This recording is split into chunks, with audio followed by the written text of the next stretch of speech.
नमस्कार। ज्ञान विविध शिक्षा चैनल में आपका हार्दिक स्वागत अभिनंदन। आज हम पढ़ेंगे सिख धर्म और सिखों के गुरुओं के बारे में। यह आपका 10th क्लास का छोटा सा टॉपिक है, जिसमें जो सिख धर्म में गुरु हुए हैं 1 से लेकर 10 तक उसका वर्णन है। और सिख धर्म होता क्या है, 13वीं शताब्दी के अंदर पंजाब में मुस्लिम साम्राज्य स्थापित हो जाता है और मुस्लिम साम्राज्यों में वो इस्लाम धर्म को ऊपर रखते हैं और हिंदुओं को सेकेंड राइज के रखते हैं। तो उसी समय दिल्ली का जो शासन है वो मुगलों का, और उस समय अकबर वहाँ राज कर रहे थे, तो उन्होंने भी इस्लाम धर्म की ओर ही प्रचार प्रसार या जोर दे रखा था। तो उसी समय सिखों के एक व्यक्ति ऊपर के सामने आते हैं जिनका नाम है गुरु नानक। तो सबसे पहले सिख धर्म के संस्थापक बोल सकते हो आप, कौन है? गुरु नानक। तो फर्स्ट गुरु नानक देव। गुरु नानक देव ने भारत भ्रमण किया था, जिसमें ये बात की गई कि मनुष्य एक ही जाति है, और जो भ्रमण किया है उसको क्या बोलते हैं? उदासियां।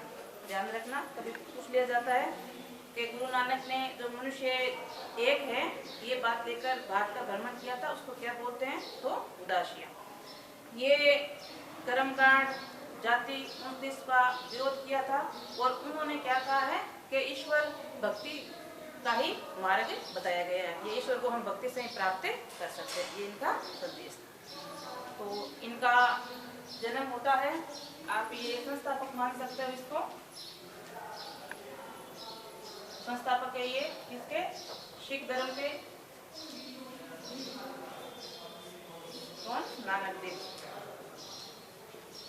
ठीक है। दूसरी बात,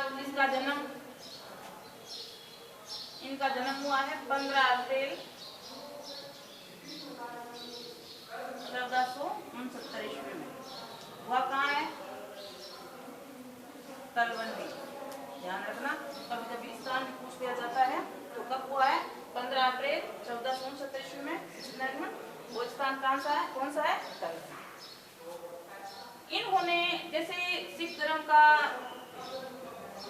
शुरू किया या उपयोग किया, उसी समय उन्होंने एक यहाँ लंगर प्रथा का प्रचलन करवाया। तो ये इसका कार्य है, लंगर प्रथा शुरू करवाई थी इन्होंने।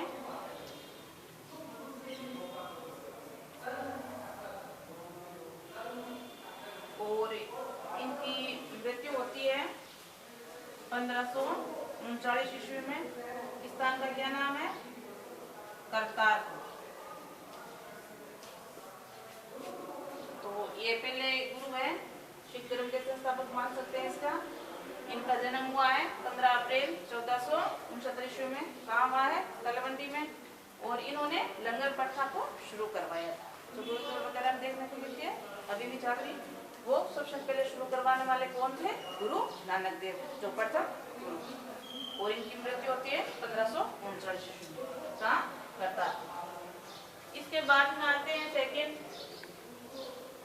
जिनका नाम है अंगद। नंबर 2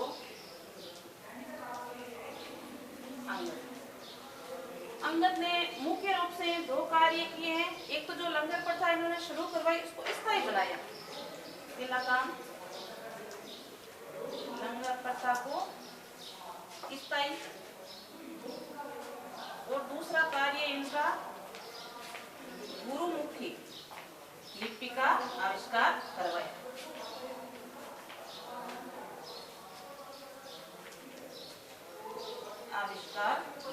ये 2 इनके मुख्य रूप से कार्य हैं।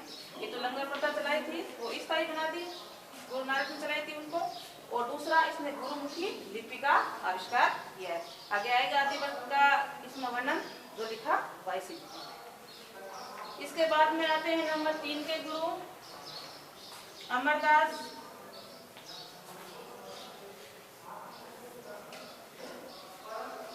अमरदास मैंने आपको बताया, उसमें मुगल के शासक अकबर का रास्ता दिल्ली पर।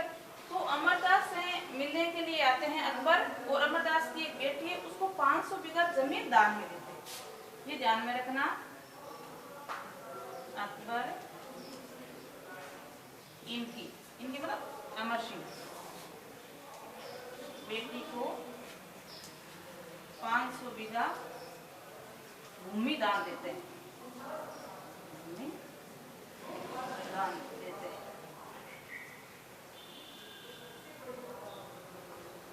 तो ये जिस स्थान पर मिले थे उसको पवित्र स्थान भी माना जाता है। इसके बाद में इसी के अमरदास के दामाद बनते हैं, तो इसी पुत्री के पति हैं। तो जो 500 बीघा भूमि दान दी थी उसकी जगह ये एक नगर बसा थे। 4 नंबर के गुरु है रामदास, जो अमरदास के कौन है दामाद। जो इनको भूमि दान मिली थी अकबर द्वारा, उस भूमि पर अमृतसर जो कहाँ है पंजाब में नगर बसाया।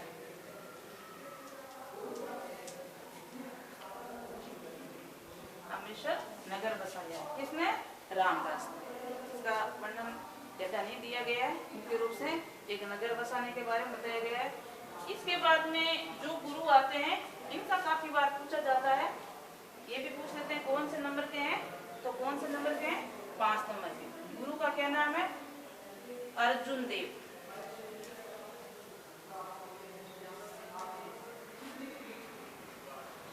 अर्जुन देव ने आदि ग्रंथ का निर्माण करवाया।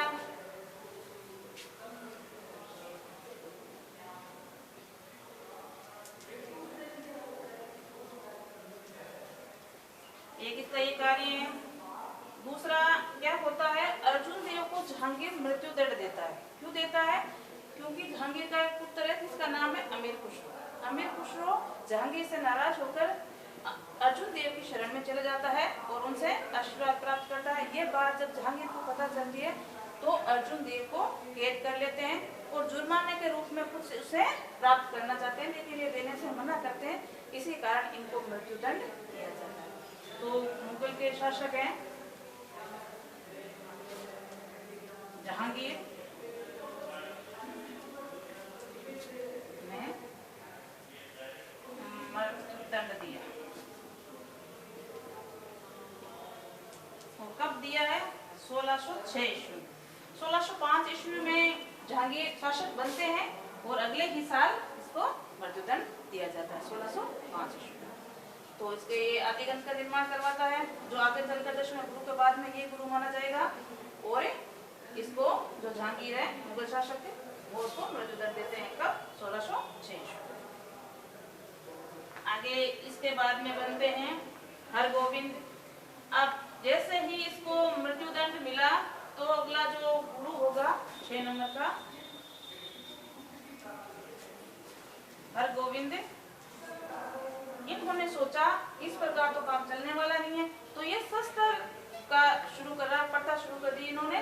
तो जो जनेऊ वगैरह धारण करते थे उसके जगह तलवारें धारण कर ली और जगह जगह प्रशिक्षण केंद्र खोल दिए गए, जिससे कई प्रकार की सैनिक शिक्षा दी जाने लगी, ताकि इस प्रकार का अवसर हो तो उससे हम लड़ सके। और इसने एक अकाल तख्त का निर्माण कराया। अकाल तख्त का निर्माण। अकाल तख्त क्या बोलते थे? ईश्वर का स्थान। कम से कम 12 फीट ऊपर बना हुआ था। तो अकाल तख्त का निर्माण किसने करवाया? पूछ लेता है कई बार। तो किसने करवाया है? हरगोविंद, जो कितने नंबर के गुरु है? 6 नंबर। और इसने शस्त्र वाला बता दिया, उसका पता शुरू करते हैं और जगह जगह सैनिक केंद्र भी खोलते हैं। इसके बाद में 2 गुरु आए हैं, उनका ज्यादा वर्णन नहीं दिया गया है। एक तो आता है हरिराय। ये क्रम पूछा जाए तो ध्यान रखना है आपको, ताकि क्रम में गलती ना करें। और 8 नंबर का आता है हरिकृष्ण। हरिराय के बाद में हरिकृष्ण बता कहते हैं कि मात्र 6 वर्ष का था ये जब बना था, गुरु बना था। और लगभग ये 1661 में बनता है और 64 तक रहता है। ये था शासनकाल। तो इतने ही साल रहा है, कहते हैं कि चेचक की बीमारी के कारण इसकी मृत्यु हो जाती है। इनका शासनकाल ज्यादा वर्णित नहीं किया गया है। तो आप क्रम में याद रखोगे कि 7 नंबर का कौन था और 8 नंबर का कौन। अब आता है 9 नंबर का। इसके बाद बारे में काफी पूछा जाता है। टेक बहादुर,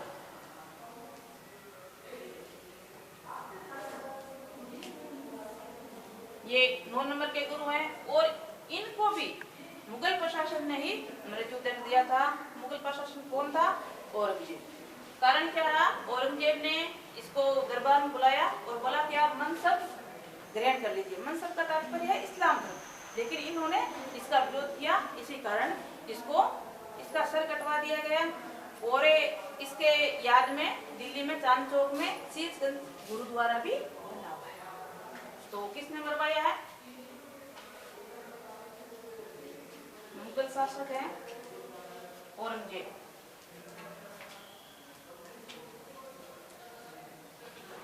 मृत्यु दंड दिया।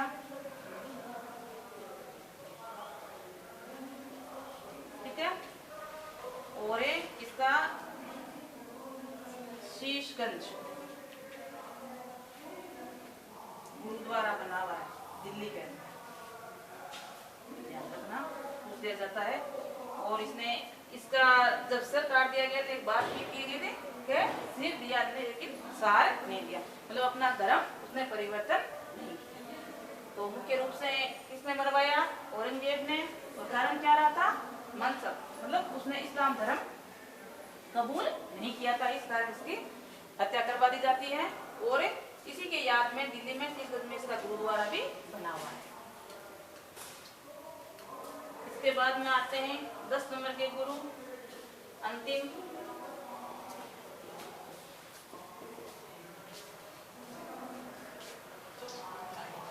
गोविंद सिंह।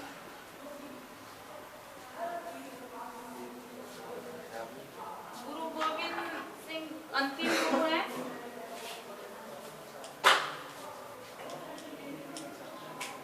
और इनका जन्म होता है 1666 ईस्वी में पटना में। ये जो फर्स्ट और लास्ट के दो है इनका जन्म पूछ लिया जाता है काफी बार, तो ध्यान रखना। नानक गुरुदेव का जन्म हुआ था 1469 ईस्वी में तलवंडी में, और ये है अंतिम गुरु गुरु गोविंद सिंह, इनका जन्म हुआ है 1666 ईस्वी में पटना में। तो ये ध्यान रखना उनका जन्म। और ये अंतिम गुरु है। इन्होंने खालसा पंथ की स्थापना की। मुख्य रूप से ये कार्य था।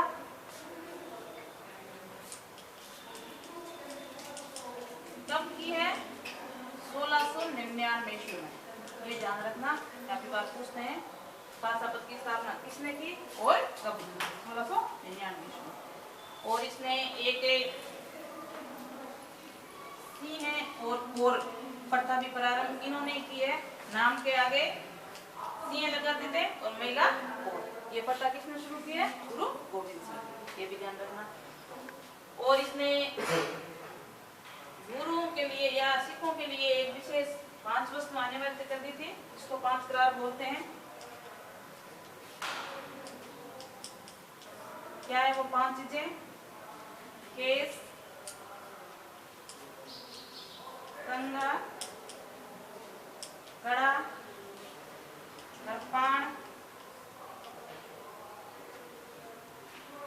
केस, कंघा, कड़ा, दर्पण,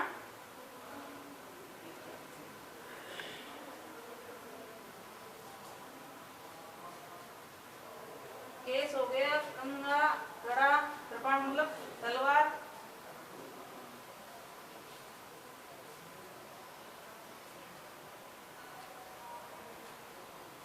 कच्छ। तो ये 5 चीजें हैं। केस हो गया मतलब बाल कभी नहीं कटाते हैं, कंघा रखते हैं और कड़ा रखते हैं हाथ में, दूसरा कपड़ा मतलब तलवार, कच्छ का मतलब कच्छ। ये इनके 5 चीजें आने वाले पद्धति थी, इसको धारण करके रखना ही है। आज तक इस परंपरा को निभाया जा रहा है। अब होता है क्या है, जो औरंगजेब है मुगल प्रशासन का, ये इनको दरबार में बुलाते हैं ताकि कुछ सुलह हो जाए, क्योंकि मुगल प्रशासन अकबर से लेकर औरंगजेब तक इनके साथ लगातार संघर्ष चल रहा था। और 2 गुरु को आपने वर्णन पढ़ा, उनको मृत्युदंड भी दिया गया था। गुरु 5 नंबर के थे अर्जुन देव, जिन्होंने जहांगीर ने दिया है, और 9 नंबर के थे टेक बहादुर, जिन्होंने औरंगजेब ने दिया है। तो ये इनके साथ लगातार संघर्ष चल रहा था। तो सुलह करने के लिए औरंगजेब इनको दरबार में बुलाते हैं, लेकिन दरबार में जाने से पहले ही औरंगजेब की मृत्यु हो जाती है।